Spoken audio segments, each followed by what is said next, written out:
നടന്ന് നടന്ന് നേരെ പോയത് കല്ലാട്ട് ഫുഡ് കോർട്ടിലോട്ടാണ് കേട്ടോ. എന്തെങ്കിലും ഒന്ന് ഓപ്പൺ ആയ പിന്നെ കുറച്ച് ദിവസം അവിടെ കയറി നിരങ്ങിയില്ലെങ്കിൽ ഒരു സമാധാനവും വരത്തില്ല. പിന്നെ അത് മാത്രമല്ല, നമ്മുടെ എമ്മി അവിടെ ഓപ്പൺ ആയിട്ടുണ്ട്. അപ്പം പിന്നെ എന്തെങ്കിലും പോയിന്ന് ട്രൈ ചെയ്ത് നോക്കണ്ടേ. അങ്ങനെ ഞങ്ങൾ വിങ്സ് പറഞ്ഞു കേട്ടോ. അതെനിക്ക് ഇഷ്ടമായി. പിന്നെ ഞാൻ ബർഗറും പറഞ്ഞിട്ടുണ്ടായിരുന്നേ. അതെനിക്ക് വലിയ ഇഷ്ടപ്പെട്ടില്ല. പക്ഷെ എല്ലാ ബർഗറും അതുപോലെ ആയിരിക്കണമെന്നില്ല.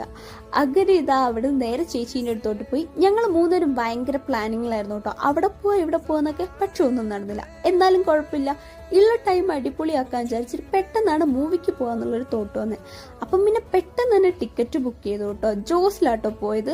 നമ്മുടെ പുതിയ പടമായിട്ടുള്ള സൂക്ഷ്മദർശിനി കാണാൻ വേണ്ടിയിട്ടാണ് പോയത്. അത്യാവശ്യത്തിന് നല്ല ക്രൗഡ് ഉണ്ടായിരുന്നു കേട്ടോ. അങ്ങനെ ഇതോ പടമൊക്കെ കഴിഞ്ഞിറങ്ങിയിട്ട് നേരെ ഷോപ്പിലോട്ട് തന്നെ പോയി. കാരണം ബാഗൊക്കെ അവിടെ ഇരിക്കുമായിരുന്നു. പിന്നെ ചേച്ചിക്ക് ഷോപ്പിൽ നിന്ന് എന്തൊക്കെയോ സാധനങ്ങൾ എടുക്കാനുണ്ടായിരുന്നു. അങ്ങനെ ഇത് അവിടുന്ന് ചേച്ചീനെ ഓട്ടോ കയറ്റി വിട്ടിട്ട് ഞങ്ങൾ നേരെ വീട്ടിൽ പോയി.